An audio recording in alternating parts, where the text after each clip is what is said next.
Welcome back, everybody. I'm Jerry, and today I got my Week 4 power rankings, and I'm going to go over every single team, why I think they moved up, why they moved down, and just to let you know, my power rankings typically go based on, like, I'll react on a week-to-week basis a decent amount, especially if you saw last week's power rankings.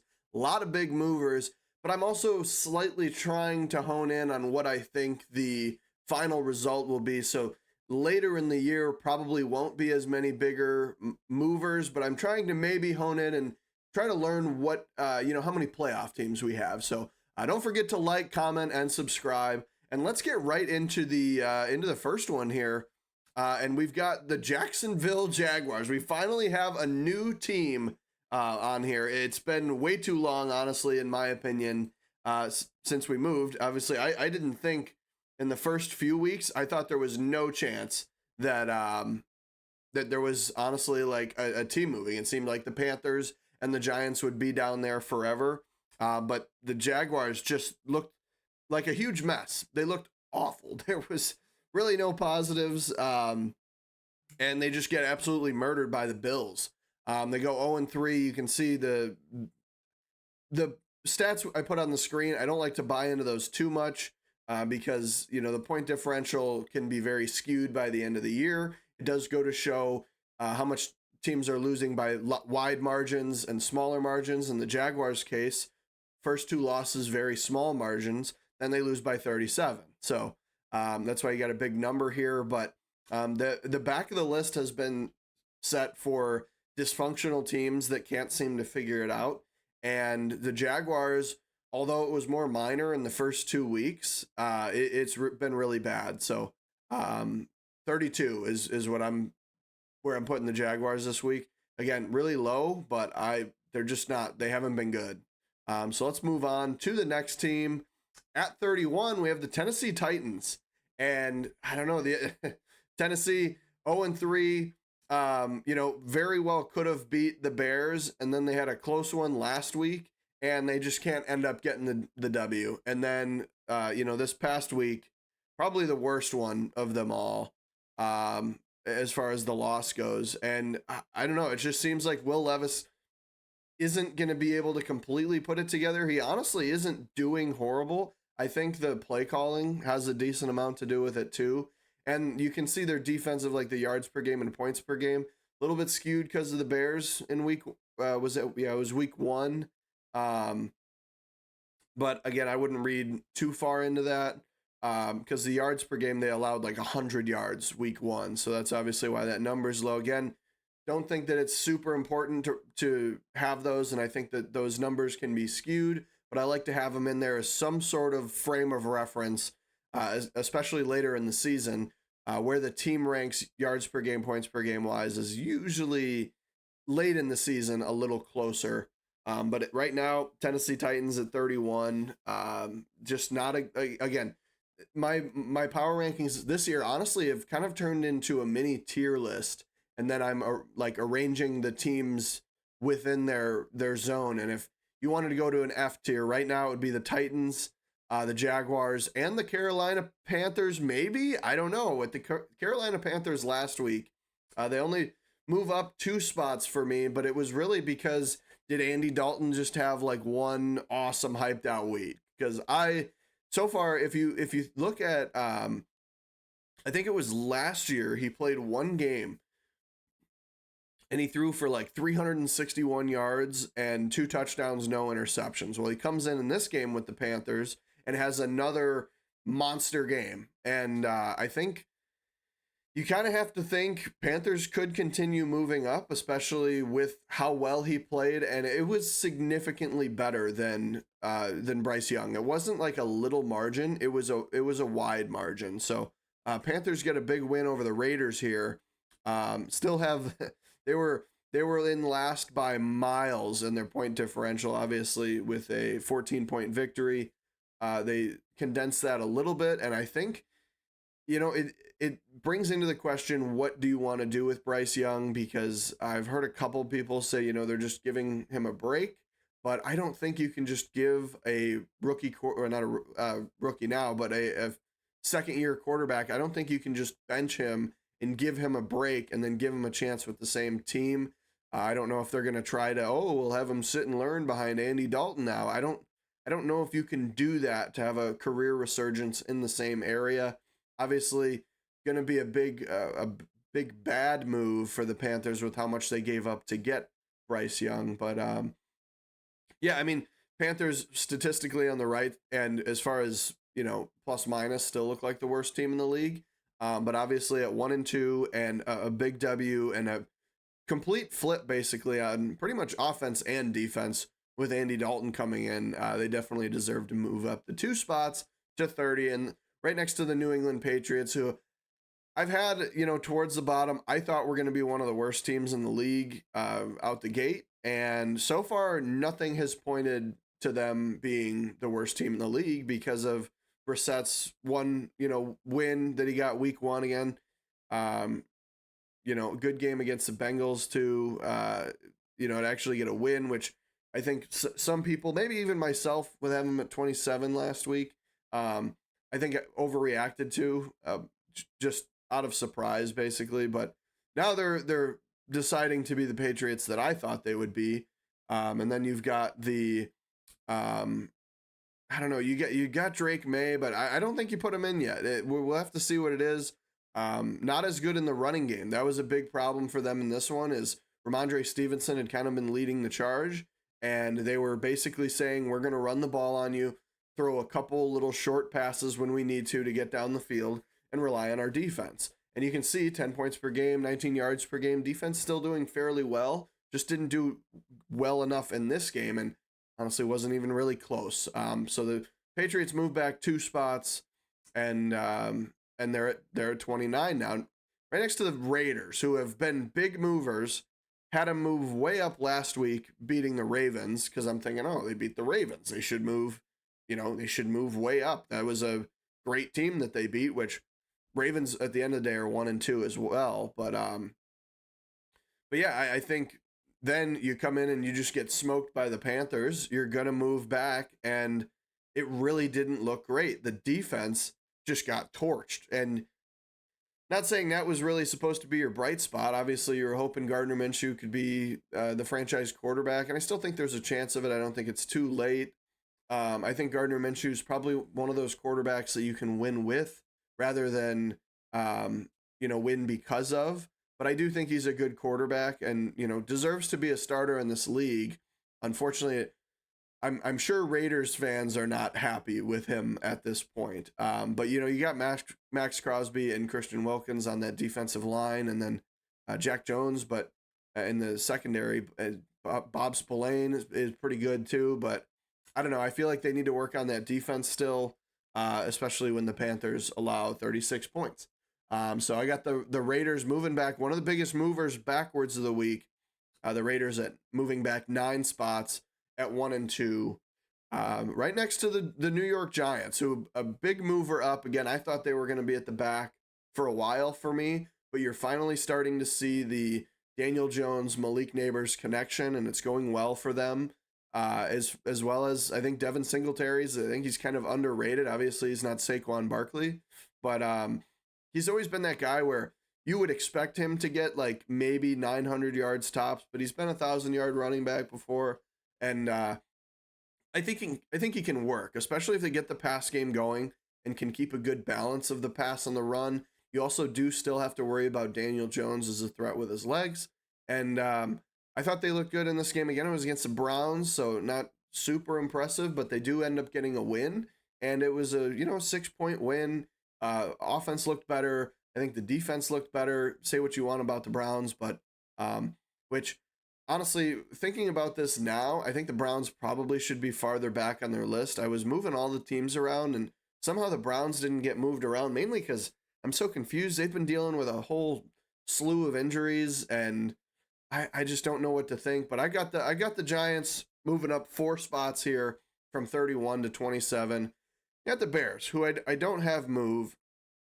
I thought that the Giants, I haven't really seen anything from the Giants that would explain to me that they're better than the Bears. So that's why they kind of stuck in the same spot in a loss.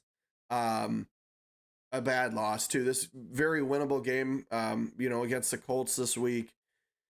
Caleb Williams throws for 363 yards and honestly has a decent game. I think most of it was, chunk yards. They had the Hail Mary that connected that didn't go into the end zone. So that was about 50 yards passing that he got there. And then a lot of just in garbage time was when he got a lot of those yards. So I can't say that, I guess that would be why it was a 363 yard performance and they only scored 16 points. A lot of situations where the coaching staff screwed up, in my opinion. You've got, first and goal from the 4, and they do 3 run plays pretty much up the middle, and then you do a quarterback option in the NFL. I don't know what that was all about, although the offensive line all ended up on the ground. That's a great meme, but not great for the Chicago Bears. You've got Caleb Williams, who, he had the two interceptions. One bounced right off of Rome Odunze's hand. The other one was a little bit more egregious.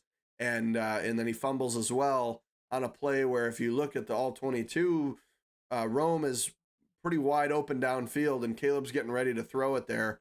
Cole Kmet just misses his block. And so a lot of, you could pick, you can do this with every game, but you could pick, 5 plays from this game, and it's well, if they got a field goal here, if they just took a field goal on that 4th and 1, and then if Cairo makes the 56-yarder, which we need to know that he can't, I also think the Bears need to recognize that he can't make those long ones. And, I think in that situation, there was an opportunity to where I think we took a sack, and that put us out of range where we could have probably it would have been a more conservative move. But if we would have ran the ball, we would have gotten a few yards and then been in a better field goal position. You kick 2 field goals, you could win this game. So bad beat for the Bears, but I just don't think it was worthy of moving, especially with the teams around them. The next one being the Cincinnati Bengals, which, yes, I have an 0-3 team ahead of the Bears. Bengals have been in every game that they play, and they just find a way to lose. Statistically, you can look at the yards per game, points per game. You'd think, oh, maybe they have one win at least, and they just don't. You can see the margin, and the 3 losses, there's only 12 points separating them. So they were in the game with the Chiefs, and, they were in this game with the Commanders.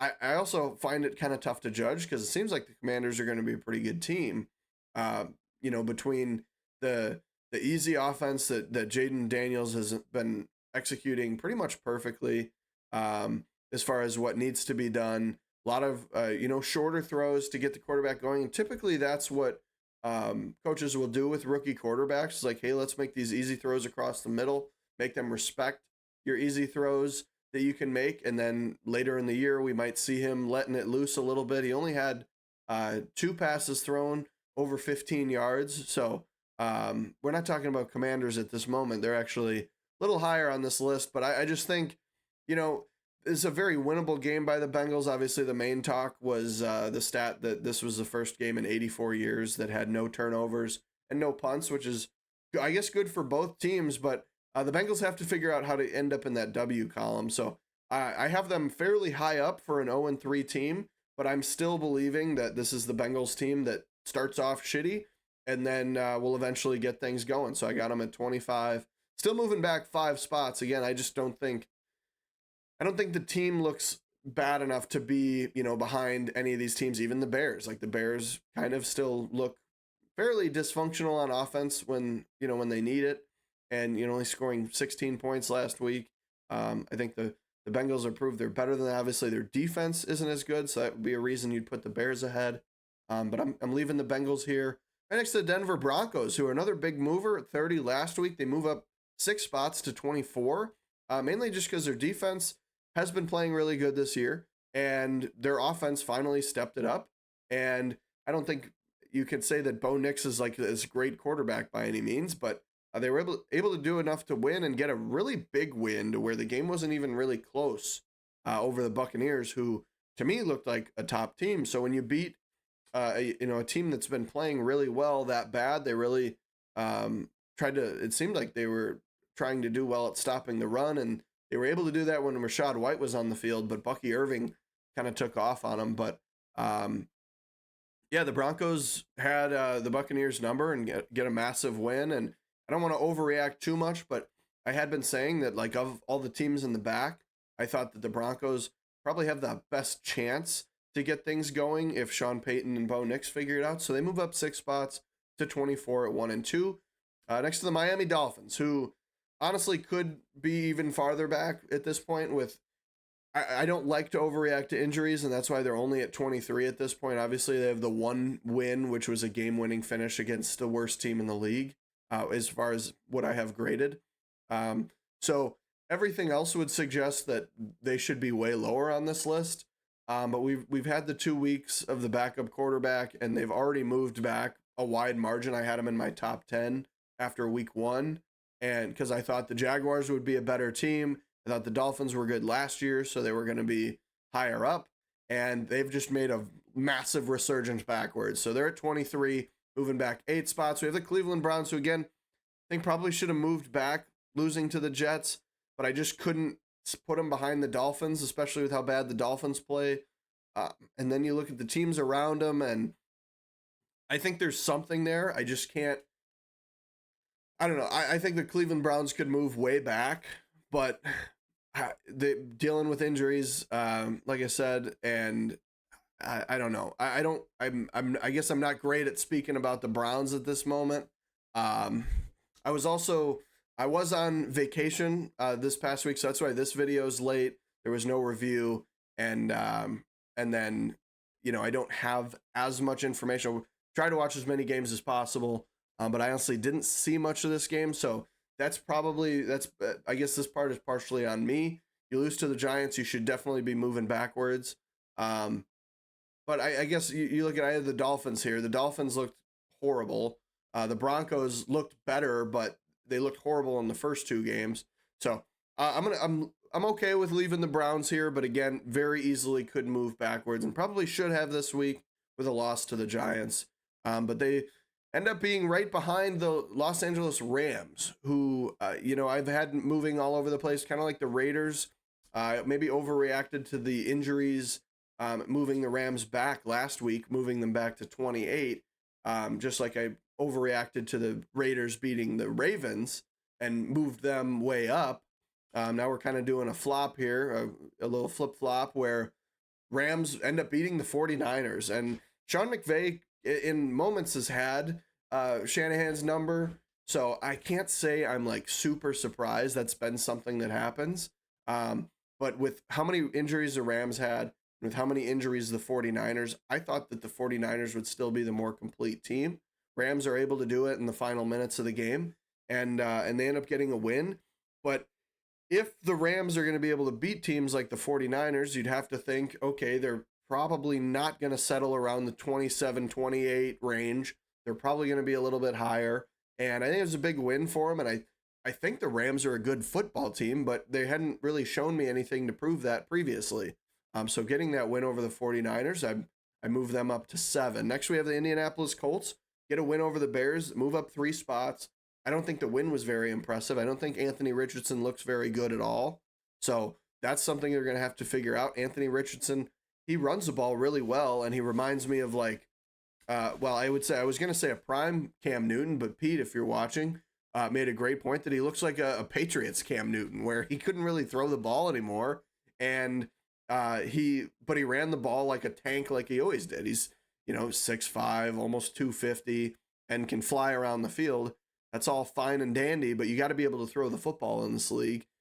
Fortunately for him, not last week. Really, their big touchdown drive that they had was when they just ran the ball every time. They just ran the ball down the Bears' throat, and the Bears' defense have been great this year. And that drive kind of made them look silly because of how easy they were able to run the ball between, Jonathan Taylor and Anthony Richardson. So I just don't think what they're doing is sustainable. So I honestly think the Colts could move back, but they get their first win, and I think their defense looked a little better. Even though, despite all the yards they allowed later in the game, when the other team's trying to come back, you're going to allow some yards. You kind of have to play more of that bend but don't break. Let the stuff underneath when the other team needs a lot of time. So it's reasonable to say that, Colts might be too high, especially because they very well could have been one of these 0-3 teams. But I thought, you get a win with how the Bears offense played in totality. I think fair to move them up. The other thing is like the problems that they had, which I think throwing is still going to be a problem, but the run defense was the Colts' biggest problem, and they proved to be able to shut that down against the Bears. So I think that was a big improvement. And the Colts move up 3 spots to 20, right behind the Dallas Cowboys, who continue to move back. I still urge to not move them back, especially in that game they play against the Ravens, where it ends up being a very close game, and they almost came back. Just not able to do enough. I think the big problem with the Cowboys this year is their defense isn't doing well. I think their offense, honestly, isn't doing well. Dak ends up with 379, but again, this is all in there, trying to come back, where I wouldn't say it's garbage time because they almost did come back, but I guess it is garbage time when, you're down. I think it was 3 scores at one point, and you're trying to come back. They bring it to win 3, within 3, and they had an opportunity to win too. So I think it was a great comeback, but their defense just needs to play better. And then I think their offense needs to do better too early on. I think they need to gain an identity in the run game. You've got kind of a weird backfield situation going on. So I think they need to figure that out. And I think the Cowboys, I thought they were going to be a better team this year. Especially with their win week 1 over the Browns, kind of a big win. They looked like one of the top teams that they usually are, but then for me, they've been settling into this late teen area. So I got the Cowboys at 19, moving back 2 spots, right behind the Atlanta Falcons, who move up 3 spots. They did lose, but they lost to the Chiefs and they played a good game. And I thought week 1, they really did not look good at all against the Steelers. It turns out the Steelers have a great defense. So it's not really that bad. That's kind of why they move up for me, is because I don't look at that Steelers loss as badly, because you've got early on with the Falcons, with them trying to figure things out, playing against what's looking like the best defense in the league in the Pittsburgh Steelers. So I don't overreact as much to that, and I kind of like to factor that stuff in when you start to see the identities of the other teams. So I think the Falcons, again, they lose by 5 points to the Chiefs, winnable game, had a chance to come back and win.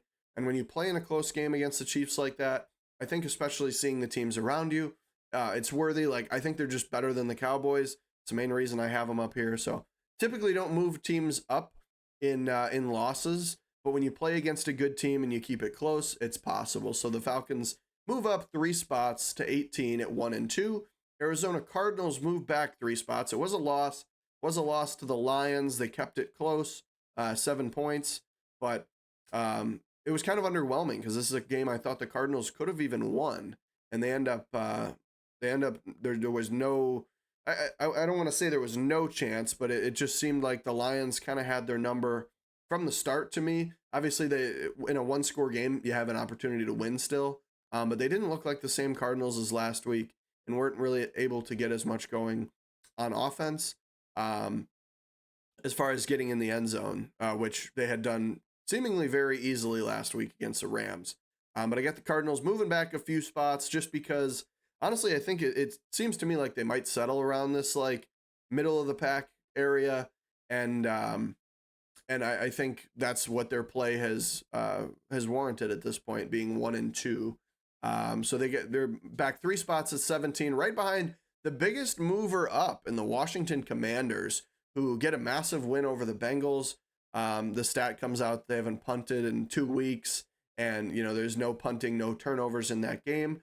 I mentioned earlier, Jaden Daniels is playing a very simple offense, only 2 passes over 15 yards, which when you look at his stat line, you go, wow, 21 for 23, 91% completion percentage, and the 2 touchdowns, and he hasn't been turning the ball over. This is great. I think the offense is going to have to progress, though, especially because I think Cliff Kingsbury is doing a phenomenal job, by the way. This isn't a knock on Jaden Daniels or Cliff Kingsbury or any of it, but I think for this to be sustainable in the league long term, he's going to have to start making some more difficult throws. Maybe he won't. Maybe he'll just be like what people say Brock Purdy is, a game manager, and and dink and dunk down the field. And Tom Brady did it for years. I just think you've got Terry McLaurin, who I think can be a weapon on the deep ball, and so only 2 passes over 15 yards, only 1 completed seemed like an odd.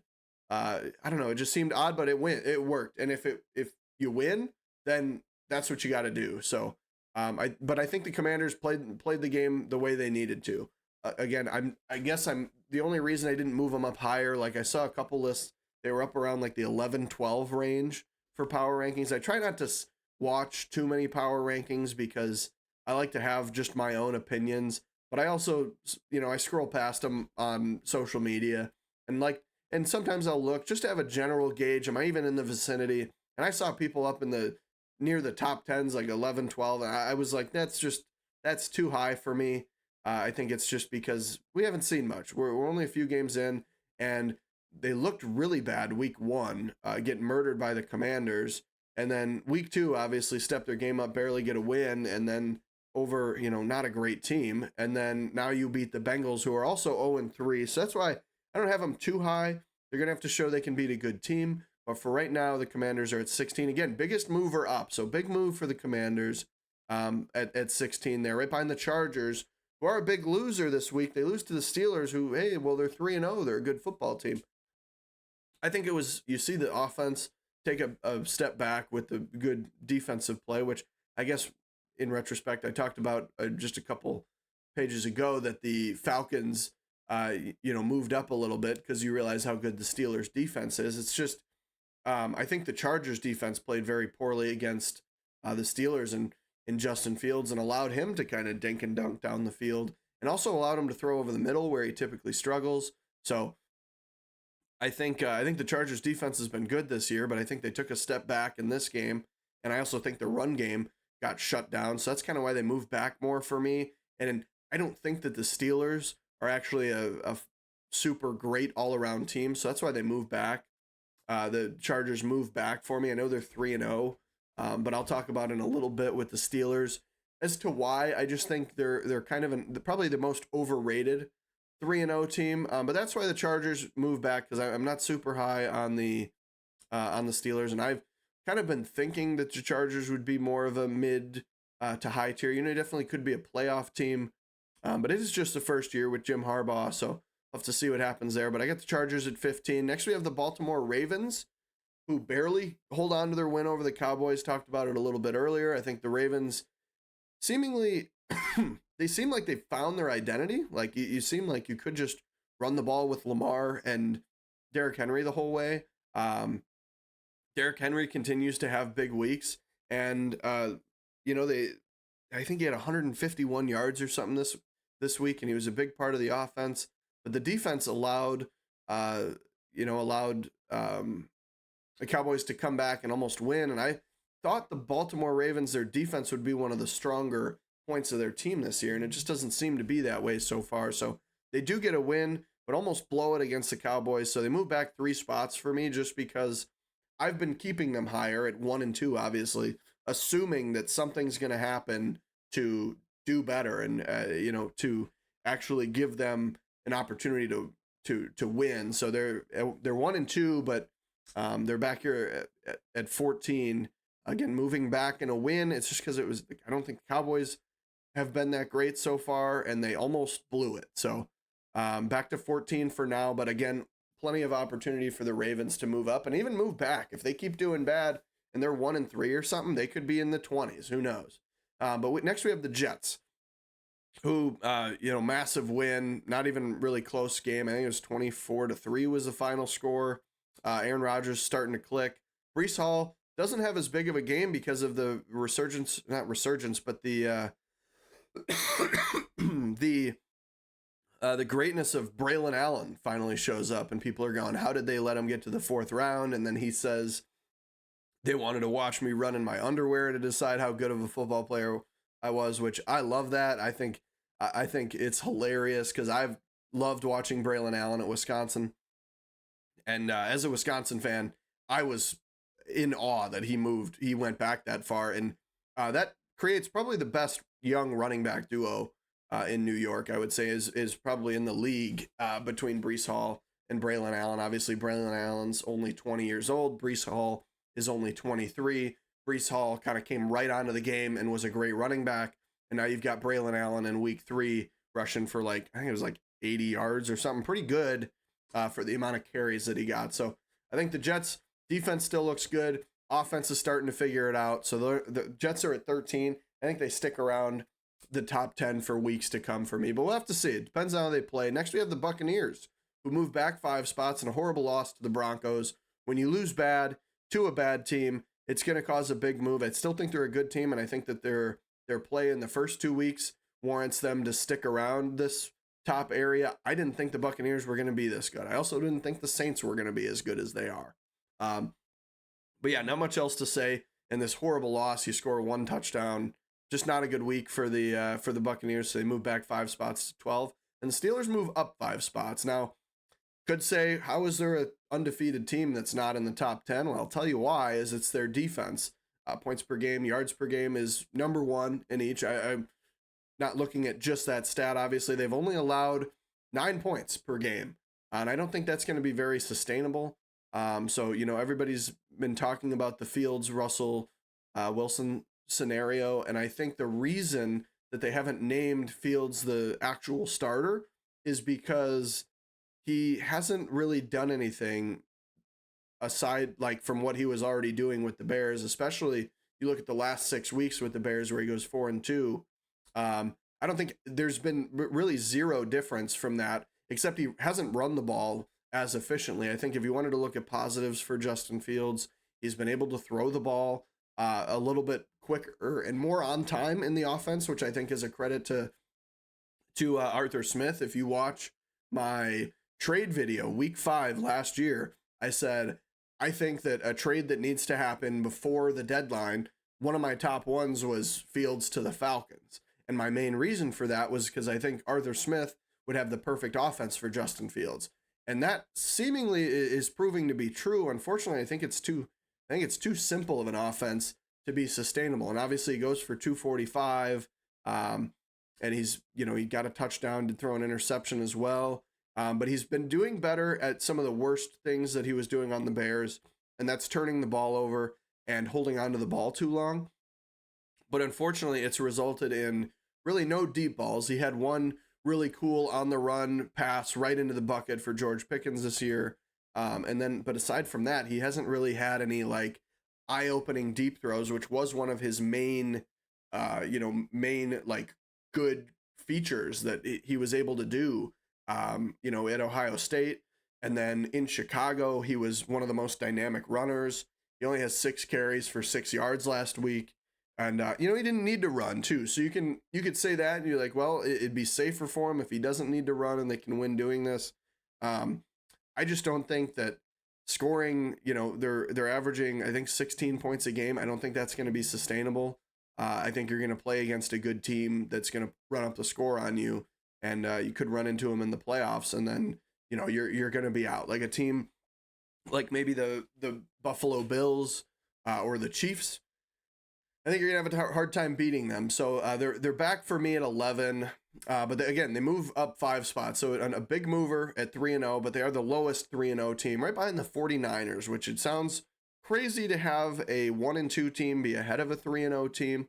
I just think this is a game where if you put the 49ers healthy against the healthy Steelers, I think the 49ers beat them. So that's kind of one of those situations there. I think 49ers are still a good football team. They have this loss 1 score to the Vikings, who have seemingly been one of the best teams in the league. And then you have end of the game, very close loss in a game where both teams are very injured. So they move 5 spots back. Just very difficult for me to keep the 49ers out of the top 10. So they stay at 10 at 1-2. Next, we have the Seahawks, another 3-0 team. They move up 4 spots. They breach into the top 10. And they're 3-0. I think that's the best reasoning. I think the reason that they're so far down, especially for where they're ranked 9th in points per game, 8th in yards, 4th in points per game, 2nd in yards per game on defense. I think it's just because of the teams they played. They haven't really played any good teams yet. What is it? The Patriots, the Broncos, and then this week they played the Dolphins, who were just super injured. And That's why their defensive stats are so good, is because the Dolphins couldn't move the ball to save their life. So the Seahawks to breach into the probably any higher, to be honest, they're gonna have to beat a good team, and then to get into that like top 3 or 4, probably gonna have to beat a good team by a wide margin. But they haven't done it yet, so they stay at 9, move up 4 spots to 9, as well as the Eagles, who move up 4 spots in a win last week over the Saints, who have looked like a really good football team. And I think the Saints keeping it as close as they did is also a testament to how good the Saints are. But I got the Eagles at 8 here, just because kind of a bad loss last week, in my opinion. Then you have a really close game this week. You barely beat the Packers. So that's why the Eagles, they're in the top 10. Like, I'm not saying they're a bad football team. I just think that the teams that are ahead of them, I think, are a little bit more complete. So I have the Eagles back here at 8. Again, plenty of opportunity for them to move up. And honestly, I don't know if they'll move down that much, especially with how their schedule is these next few weeks. Probably more likely to move up than move down. Great football teams. And then we got the Green Bay Packers, who Green Bay's looked great so far this year. Really surprised me, honestly, with the whole Malik Willis coming in thing. Matt LaFleur is looking like one of the best coaches in the league with how he's able to still have Malik Willis play well. If Jordan Love goes down, oh no, what's going to happen with the Packers? Well, technically, they've only won games with Malik Willis this year. If you were an asshole, you would bring up the discussion with, like, should they put Jordan Love back in because they're undefeated with Malik Willis? Obviously, they should put Jordan Love back in. I also love the way that LaFleur's been able to adapt the game to Malik Willis and add in some runs, utilize his strengths, and so yeah, Green Bay Packers 2-1, only losses to the Eagles. It was a very close game, and I think that I could be overrating them, especially because their 2 wins been against the Colts and the Titans, who I don't think are great football teams. So I think you could easily make an argument with the Eagles have beaten the Packers that the Eagles could be higher. I think the Packers wins, to me, actually being able to stomp the team and win by a wider margin, I think is part of what puts them a little bit higher. And I think with Jordan Love, this team is a little better than the Eagles, although week 1, we didn't see it. I think with the development, it could be now. So I've got them 1 spot ahead, but again, you could very easily flip the Eagles and the Packers. But a team I don't know if you could flip is the Texans. Again, Texans are another interesting one where they have a horrible loss to the Vikings. Kind of show that they might not be in that top tier where I had them at number 3. They just hadn't really done anything to show me otherwise so far, but horrible loss to the Vikings, just get absolutely stomped, moves them out of that top range. And I guess now that I think about it, the Packers and the Eagles, you could probably move up, probably have the Eagles and the Texans flip, to be honest, especially with how bad the loss was and not really having any super impressive wins. You barely beat the Chicago Bears, who I don't think are very good. So Texans move back 3 spots to 6 at 2-1. Next, we have the Detroit Lions, who break up into the top 5. You have a good win this week against the Cardinals, only 7 points, but they're 2-1. And I've kind of saved this top tier for the more complete football teams. I think Jared Goff still has a turnover problem that he's going to have to figure out. But the defense starting to look better and better. And I think Aiden Hutchinson is an absolute monster. And like I said, I leave the more complete teams for this top tier realm. And I think the Texans are that too. They just don't really show it last week. So that's why they kind of move back here. And then as far as the other teams, the Packers and the Eagles, I think they're also very complete teams. I just think the Lions have been a little better all around at this point. I have them up here at 5 and moving up 5 spots at 10 last week, doing a flip-flop with the 49ers. But then we have a mover backwards in the Chiefs. Moved them back last week. They moved back in back-to-back weeks and wins, but they barely beat the Falcons. I thought the game was way too close. This is another game the Falcons easily could have won.